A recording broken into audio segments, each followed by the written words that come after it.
Monsieur le Premier ministre, Mesdames et Messieurs les ministres, chers amis, je vais, avec beaucoup de modestie, parce que l'interpellation sur l'innovation et comment peut-on apporter des réponses à des enjeux, d'ailleurs, que nous partageons avec vous en France, est naturellement un défi particulièrement lourd à relever. Je voudrais simplement vous faire part de quelques éléments d'action, de réflexion et d'action que nous conduisons, étant entendu que nous avons effectivement les mêmes défis auxquels nous sommes confrontés, qui sont, Lise Denis les évoquait tout à l'heure dans son introduction, je voudrais essentiellement en retenir deux, qui sont naturellement la maîtrise des coûts, puisque un système de santé, par principe, a des coûts qui augmentent, puisque le besoin de santé évolue, la demande de santé augmente de la part de la population, alors que nous sommes confrontés aujourd'hui à une nécessaire évolution de notre système, compte tenu de ce que nous pourrions appeler la transition épidémiologique, qui est la montée très forte des maladies chroniques, et j'aurai l'occasion d'y revenir. Alors, quelques mots d'abord sur l'organisation du système de santé français. Concernant justement la maîtrise des coûts, comment est-ce que cette politique a évolué en France, et puis quelques exemples d'actions que nous conduisons ou qui sont en perspective pour améliorer l'efficience du système de santé. Et on verra d'ailleurs que la question de la maîtrise des coûts et la question de l'amélioration de la qualité du système sont totalement liées. Alors, la caractéristique rapidement du système de santé français, c'est un système que l'on dit un système universel, c'est-à-dire que le financement est proportionnel aux revenus. C'est un système qui a été construit sur une solidarité d'abord professionnelle, les salariés, les agriculteurs, les professions libérales, commerçants, artisans, progressivement qui s'est étendue, y compris les personnes qui n'avaient pas de couverture sociale liée à leur activité professionnelle, ont vu la mise en place de ce qu'on a appelé au début des années 2000 la couverture maladie universelle. Et donc ce système aujourd'hui, on y contribue selon ses moyens, mais les prestations sont identiques, quel que soit le régime d'assurance sociale dans lequel on se trouve. Ça ne veut pas dire que la question de l'accès aux services ne reste pas un problème posé. Nous avons effectivement, et c'est malheureusement une des caractéristiques de notre système, même si les prestations sont identiques, nous avons malheureusement des inégalités que l'on peut identifiées comme étant liées à différents éléments, naturellement des inégalités qui sont liées à la question sociale, des inégalités, mais qui peuvent être aussi territoriales de santé dans notre pays. Et donc c'est un système qui, je le disais, est universel, mais qui est organisé, je dirais, de manière bicéphale. Historiquement, le système a été, notamment depuis la Deuxième Guerre mondiale, depuis 1945, un système d'assurance maladie a été mis en place qui assure le financement des prestations et des services. Et l'État régule ce système, assure la tutelle y compris sur l'assurance maladie, assure par ailleurs le respect de la qualité. Alors, ça ne veut pas dire qu'il n'y a pas de lien entre les deux. D'ailleurs, la création des agences régionales de santé, dont j'assure donc la direction générale pour l'Île-de-France, qui date de 2009-2010, a permis au niveau régional de rassembler des services qui représentaient l'État dans les régions avec quelques services venant de l'assurance maladie. Donc il y a un rapprochement et ce rapprochement sera renforcé dans un texte de loi qui va être adopté en Conseil des ministres dans 2 ou 3 semaines et qui sera débattu au Parlement au début de l'année 2015. Et il y a un certain nombre d'actions qui sont conduites. J'évoque par exemple quelques-unes d'entre elles. C'est d'une part les actions de prévention, mais d'autre part ce qu'on appelle la gestion du risque, sur lequel d'ailleurs je vais revenir. Alors le financement de notre système de santé est un financement qui est donc essentiellement, là je vous ai mis l'évolution de la prise en charge du système, du financement du système depuis les années 50. Le système est donc essentiellement financé, c'est la partie verte des colonnes, par la sécurité sociale. Il y a une petite frange ici qui est un peu vert foncé qui représente le financement au titre de la couverture maladie universelle pour les personnes qui n'ont pas de droits liés à leur activité professionnelle. Et donc on a, grosso modo, si vous voulez, une couverture assurée par les régimes obligatoires. Ce qui est vert, c'est donc le régime obligatoire de sécurité sociale, environ 75-76%. C'est à peu près régulier, il n'y a pas de dégradation de la prise en charge. Et par ailleurs, des systèmes de couverture complémentaires, que ce soit au titre des mutuelles. Les mutuelles répondent à un objectif aussi de solidarité professionnelle, mais à caractère volontaire, qui ont été mis en place successivement depuis la fin du XIXe siècle en France. Et puis la part, là, qui est une part d'autres organismes complémentaires, notamment d'assurance privée, et sinon la part que les ménages financent de leur consommation de soins reste à peu près stable. Pour vous donner un ordre d'idée, toutes dépenses confondues, la dépense de santé en France représente 243 milliards d'euros. Et pour vous donner aussi un élément de comparaison, en Île-de-France, 12 millions d'habitants, la dépense est de l'ordre de 32 milliards d'euros. Alors, je le disais en introduction, et dans le prolongement de ce que Lise Denis évoquait tout à l'heure concernant les défis auxquels nous sommes confrontés, nous sommes naturellement confrontés, comme tout système de santé dans les pays industrialisés, à une progression de la dépense qui peut aller de manière qui peut être plus importante que la richesse produite. Et donc, nous avons dû mettre en place successivement un certain nombre d'actions, de politiques de maîtrise des coûts. Et donc j'en ai ici cité quelques-unes de ces actions qui ont été historiquement, qui se sont succédées, notamment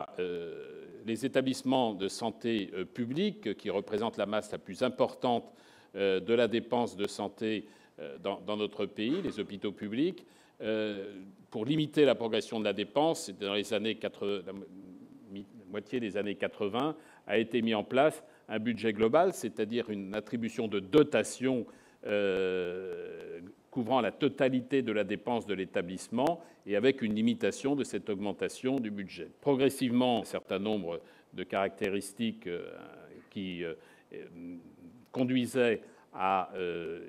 éviter justement qu'il y ait de l'innovation, car il n'y avait pas de visibilité sur le financement que nous appelons donc la tarification à l'activité, et qui, d'une certaine manière, s'apparente un peu à une réflexion qui est actuellement conduite, qui a été évoquée tout à l'heure d'ailleurs, et qui est actuellement conduite. J'ai lu notamment un rapport de février dernier ici, qui est les budgets flévités. Il s'agit d'identifier les actes et de leur affecter un tarif à partir d'une démarche d'ailleurs qui n'est pas spécifique à la France. Les DRG aux États-Unis avaient été aussi des éléments qui avaient conduit à ce type de tarification. J'y reviendrai d'ailleurs parce qu'au regard justement d'une prise en charge de pathologies lourdes et notamment de maladies chroniques, la tarification à l'activité présente des aspects un peu pervers qui ne sont pas très facilement utilisables pour assurer le financement de la prise en charge des maladies chroniques. Autre maîtrise qui est le remboursement de certaines prestations par l'assurance maladie, puisque la prestation est difficilement maîtrisable. Par contre, le tarif affecté à ces prestations, c'est une décision des pouvoirs publics, et donc la baisse des remboursements a été d'être un des éléments. Progressivement, s'est mis en place la création d'un objectif national des dépenses d'assurance maladie, voté chaque année par le Parlement, et ce a été effectivement d'abord très largement non respecté. J'ai ici l'évolution de cet objectif national des dépenses d'assurance maladie qui avait été mis en place en 1997. Et vous voyez qu'entre ce que le Parlement votait, qui est la colonne verte, et le réalisé, il y avait effectivement un dépassement avec certaines années de manière particulièrement importante. Des mécanismes ont été mis en place pour éviter ce dépassement, et notamment un comité d'alerte qui, à mi-mandat dans l'année, évalue la trajectoire de l'évolution de ces dépenses et formule un certain nombre de recommandations, soit de baisse des tarifs, et puis un mécanisme qui a été mis en place plus récemment, c'est le gel d'une partie de cet objectif national en début d'exercice, qui n'est libéré que si effectivement l'objectif est respecté en fin d'année. D'autres mesures ont été effectivement par ailleurs mises en place qui qui ont accompagné cette maîtrise comptable en mettant en place ce qu'on peut appeler une maîtrise médicalisée des dépenses d'assurance maladie, avec des mesures touchant l'assuré social telles que la désignation d'un médecin traitant, l'organisation de parcours de soins coordonnés, la mise en place d'un dossier médical personnel, même si malheureusement ce dossier a énormément de mal, on pourrait y revenir éventuellement, à se déployer. Des mesures aussi concernant les offreurs, avec justement l'obligation de passer par le médecin traitant pour un certain nombre de prescriptions, la mise sous accord préalable d'un certain nombre de dépenses qui avaient tendance rapidement à déraper, que sont les arrêts de travail ou les transports sanitaires, et puis la T2A, la tarification à l'activité pour les établissements, et puis un certain nombre d'autres mesures concernant l'information des assurés sociaux, l'accompagnement et l'information des professionnels des établissements. Et donc c'est l'ensemble qui a conduit à ce que, progressivement, on arrive depuis les années 2010, et particulièrement 2011-2012, à ce que vote le Parlement, qui est donc, je le répète, la ligne verte, soit respecté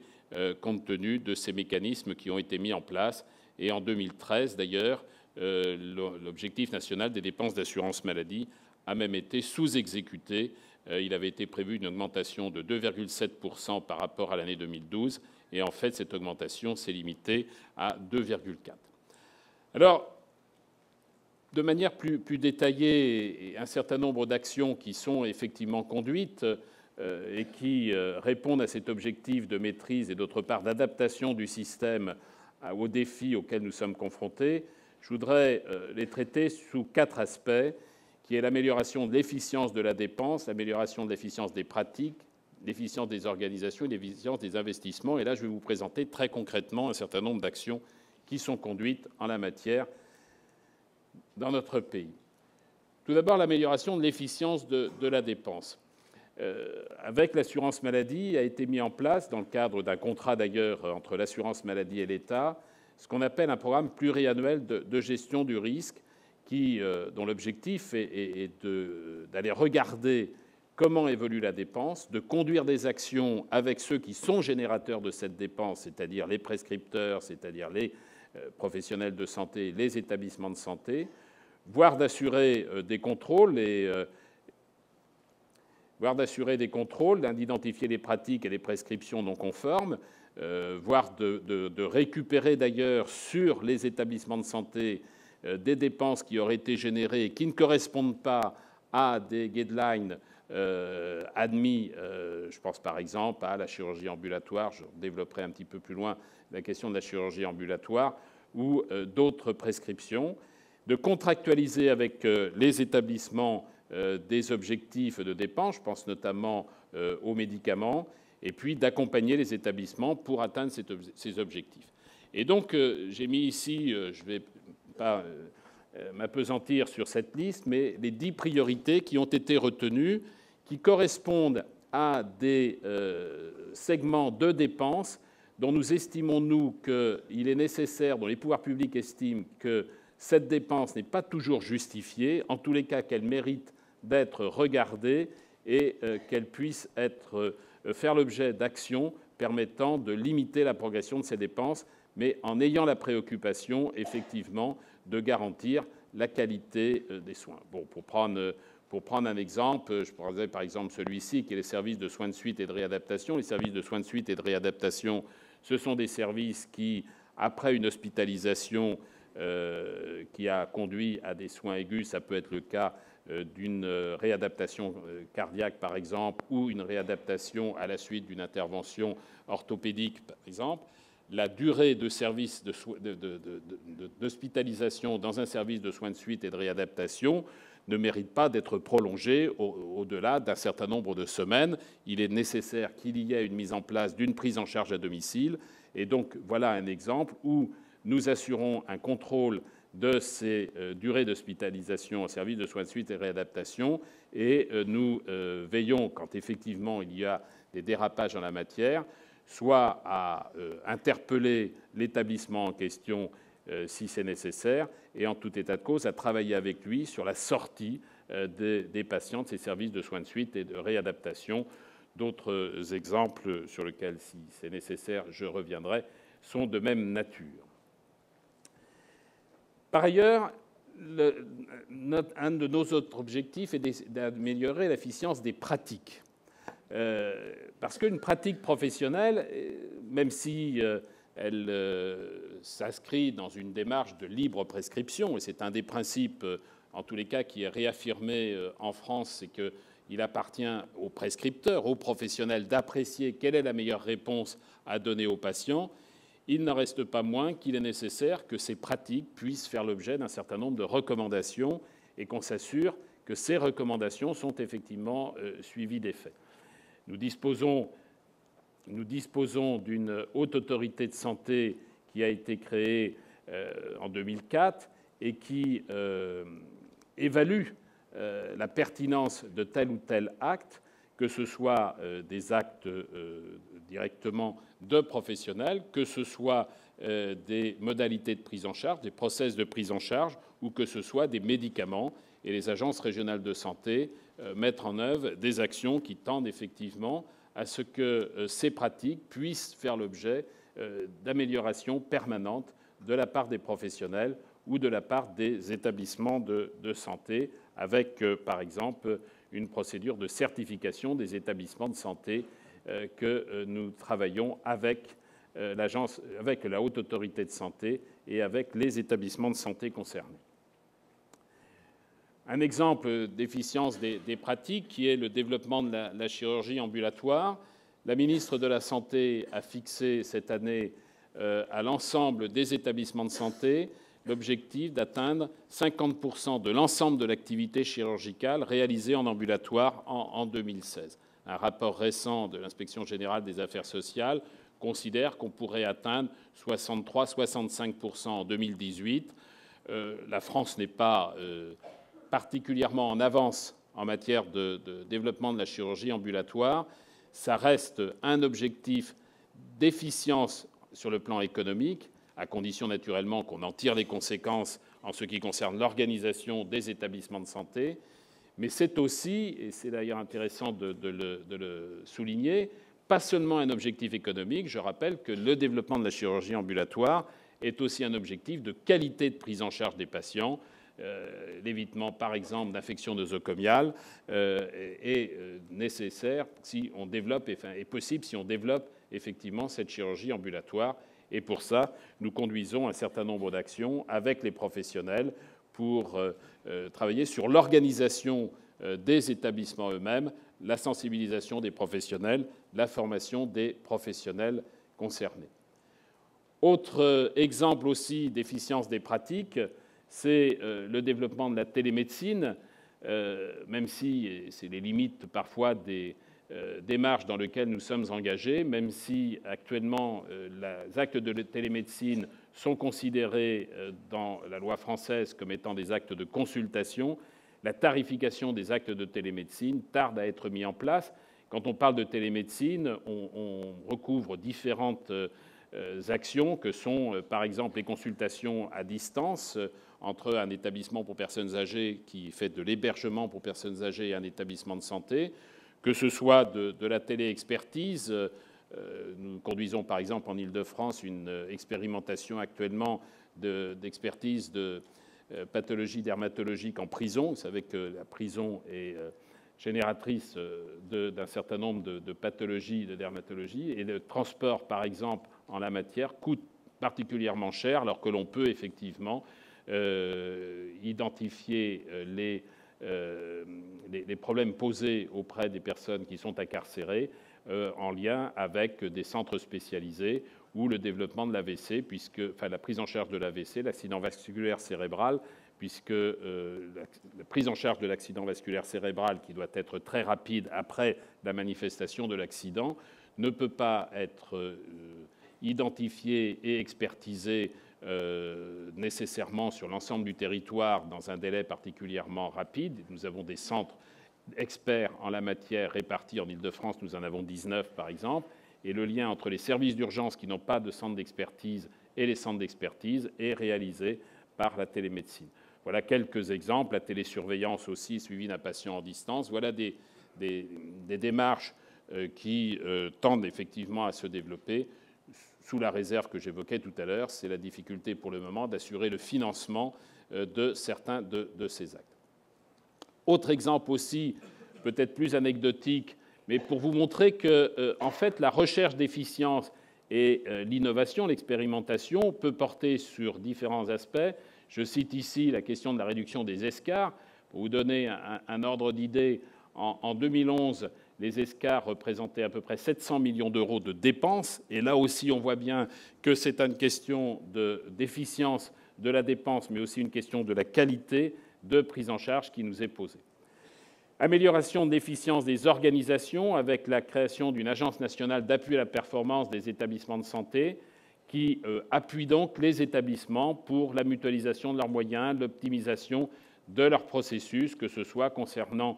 les achats, qui reste là aussi un domaine dans lequel l'innovation doit pouvoir se développer, ou que ce soit l'organisation interne des établissements. La coopération entre les établissements de santé, je sais que c'est un sujet, là aussi, un sujet auquel vous êtes directement confrontés. On me parlait même hier de fusion d'établissements de santé. Nous avons du mal à aller vers des fusions d'établissements de santé, mais en tous les cas, la loi dont je vous parlais tout à l'heure, qui va donc être adoptée en Conseil des ministres dans quelques semaines, va prévoir que tout établissement public devra avoir adhéré à un groupement hospitalier de territoire à la fin de l'année prochaine, avec des actions que ces établissements devront conduire ensemble sur la base d'un projet médical unique, que ce soit la gestion de systèmes d'information, que ce soit la politique d'achat ou que ce soit l'organisation des formations. Concernant l'efficience des organisations toujours, la question de la construction des parcours de santé. Je disais au début de mon propos, l'un des défis auxquels nous sommes tous confrontés, c'est la montée des maladies chroniques. En France, 13 millions d'assurés sociaux, 13 millions de personnes sont concernées par des maladies chroniques, que sont essentiellement les 5 principales, le cancer, le diabète, les maladies cardiovasculaires, l'insuffisance respiratoire et la santé mentale. Et donc, la nécessité de prendre en charge ces pathologies qui devront assurer une prise en charge pendant une période longue, même pour certaines de ces pathologies tout au long de la vie, nécessite qu'il y ait effectivement un renforcement de la relation, et c'était évoqué dans votre intervention précédente tout à l'heure. Ça nécessite qu'il y ait effectivement une meilleure coordination entre les acteurs et une meilleure fluidité dans la prise en charge, alors que nous avons un système de santé qui est particulièrement cloisonné dans notre pays. C'est donc pour ça que ça nous oblige à passer d'une logique d'épisode de soins à une logique de continuité des soins et d'avoir une organisation qui soit davantage territorialisée. Mettre en place donc ces parcours de santé, nous le développons actuellement particulièrement sur l'insuffisance rénale chronique et sur une partie de la prise en charge du cancer, et d'autre part sur la prise en charge de personnes âgées en risque de perte d'autonomie. L'efficience des pratiques, c'est une démarche là aussi innovante où on est en train de faire le lien, ou du moins on va tenter de le faire, puisque la décision est relativement récente, elle a été annoncée par le Premier ministre à la fin de la semaine dernière, il y a donc 8 jours. C'est le développement du numérique au service de la santé, avec 5 projets qui ont été retenus sur le plan national, notamment un projet en Île-de-France. Comme Lise me dit de terminer, je vais malheureusement être obligé de passer très très vite sur cette démarche qui n'a pas encore démarré. Et en Île-de-France, nous allons développer sur une population de 370 000 habitants, avec un certain nombre de bouquets de services numériques, un échange de partage d'informations, une coordination autour du patient, un service d'information en santé, un compte santé autour du patient, avec une mobilisation d'un certain nombre de partenaires industriels d'une part, scientifiques et économiques d'autre part. Et le dernier, l'efficience des investissements. Pendant très longtemps, la France, malheureusement, je pense que nous ne sommes pas les seuls, les investissements hospitaliers n'ont pas toujours été tout à fait adaptés aux besoins. Ils ont été souvent surdimensionnés. Depuis 2 ans, nous avons une procédure de validation des projets d'investissement où tout projet d'investissement de plus de 50 millions d'euros doit faire l'objet d'une décision interministérielle dans le cadre d'un comité qui s'appelle le COPERMO, le Comité interministériel de la performance et de la modernisation des soins. Voilà ce que je pouvais dire, malheureusement un peu rapidement, mais vous avez raison Lise, pour vous présenter quelques sujets que nous partageons avec vous. Merci beaucoup, monsieur.